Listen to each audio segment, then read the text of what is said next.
Bonsoir tout le monde, j'espère que vous vous portez bien, que cette vidéo va vous trouver en bonne santé.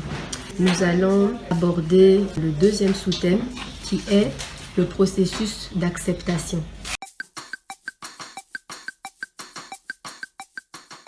Le premier sous-thème, c'était de préparer le retour du parent par la discussion avec l'enfant. On a développé certaines techniques, on a mis en valeur la communication, d'accord? Et ici, il va maintenant falloir entrer dans le vif du sujet, s'il faut le dire, c'est-à-dire comment faire en sorte que l'enfant digère la nouvelle, l'accepte et se mette en fait en marche pour pouvoir aller vers l'autre parent. Alors, il faut déjà savoir que l'absence d'un parent, quel que soit l'âge, se fait sentir. Il y aura des caractères que l'enfant aura eu à développer. Et vous, c'est en fonction de ça aussi que vous allez appréhender la réaction de l'enfant. Donc, c'est pas parce que vous lui avez dit ou vous lui avez annoncé que le parent absent revient qu'automatiquement, ça va matcher entre les deux. Non, pas du tout. Parce que durant l'absence du parent, l'enfant a eu le temps de se forger un certain caractère. Et ça, je le dis, quel que soit l'âge. Un enfant de 4 ans peut se forger un caractère de la même façon qu'un enfant de 12 ans, de 13 ans, de 14 ans. D'accord, ça dépend de comment l'enfant fonctionne et tout comme ça. Les idées à développer pour engager ce processus normalement et de façon non traumatisante, ce sera d'instaurer une routine. Mais la routine, c'est pas par rapport au parent qui revient. La routine, c'est par rapport à l'enfant. Parce que c'est lui le centre de l'affaire, c'est lui le centre de l'histoire. D'accord? Donc, c'est ses émotions à lui qui doivent être prises en compte.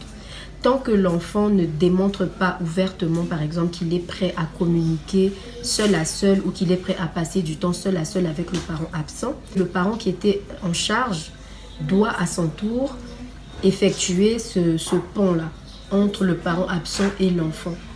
Et cela jusqu'à ce que l'enfant se sente assez en sécurité et assez en confiance pour accepter définitivement le parent qui a été absent.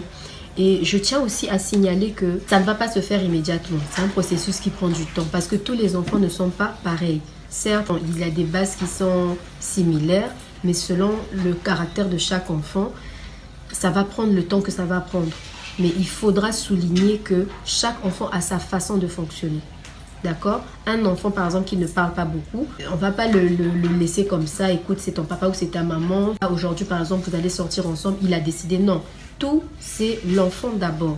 On s'assoit, on discute. Est-ce que ça te conviendrait que tu te vois avec un tel aujourd'hui et tout? Est-ce que ça te convient? Est-ce que ça t'arrange? Est-ce que ça te met bien?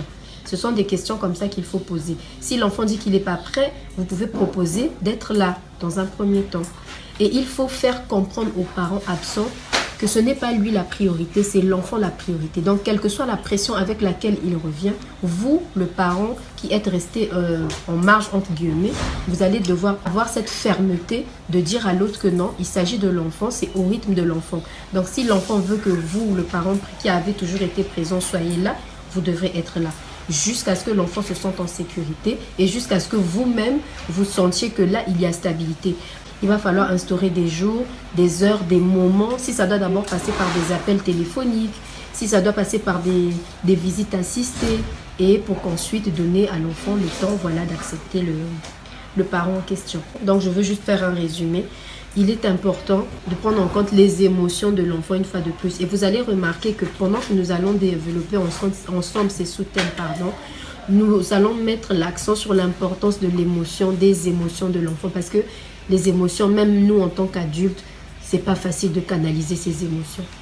Donc, c'était notre deuxième partage. N'hésitez pas à laisser des commentaires, n'hésitez pas à partager, à donner votre avis parce que c'est ça qui va nous permettre aussi d'aller de l'avant. Je vous remercie pour l'attention que vous avez apportée à la vidéo. Je vous souhaite de bonnes choses, de bonnes vibrations, et que Dieu vous bénisse. Ciao!